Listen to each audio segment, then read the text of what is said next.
The capital city, from May 15 this year, experienced reduction in noise level activities due to the imposition of the ban on drumming and noisemaking.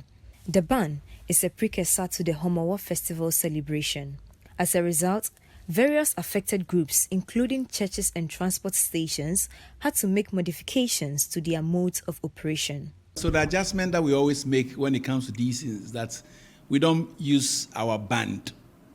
All right, so we are just a little accompaniment of the organ, and then we use our voices, and then we also clap our hands. And as I've said already, we also have our services in enclosed spaces.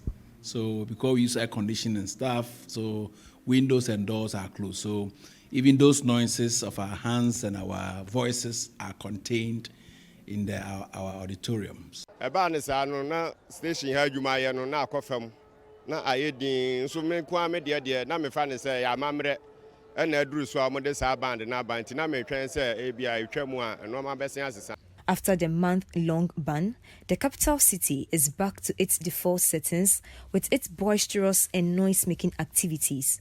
At the Neoplan station, for instance, a public address system was blaring various destinations to draw the attention of passers-by.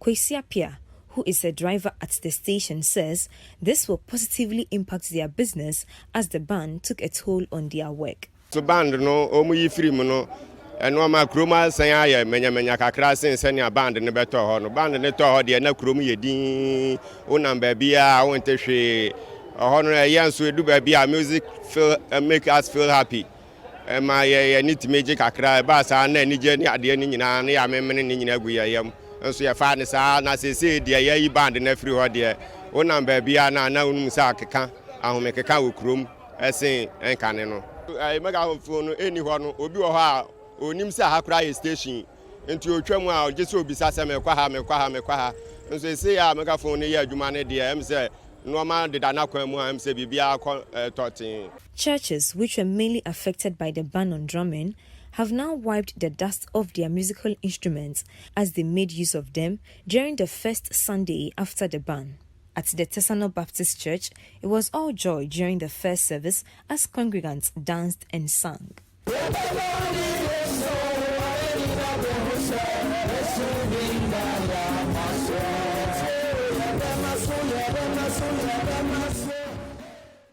Head pastor of the church, Reverend Jonathan Kwesi Atuya, in a Citi News interview, highlighted the importance of using musical instruments in the worship of God.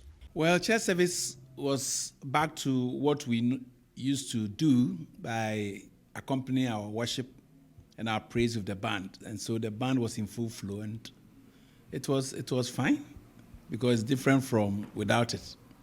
The energy level is great. And anytime we have these accompaniments, Bible says that we should worship God with the harps and the other instruments. So definitely, if they are part of our worship, it helps us to be able to lift up the worship in a different way. And I want to still emphasize on the word that in a unique way. It's different from without the instrument here. Meanwhile, the Church of Christ says it will be resuming its street evangelism along the Achimota Insaom Road in the coming weeks after it suspended it during the month-long ban. We gave ourselves 1 month break as they authorized us to do. But after that, we're also going to rest for a week. And then probably the next week, you will start the public preaching as we have been doing for years. We arrange our machines at the forecourt of our church there on the roadside. Then one of the ministers will speak to the public. And then you also have tracts, that is few material that you've written words of God on it.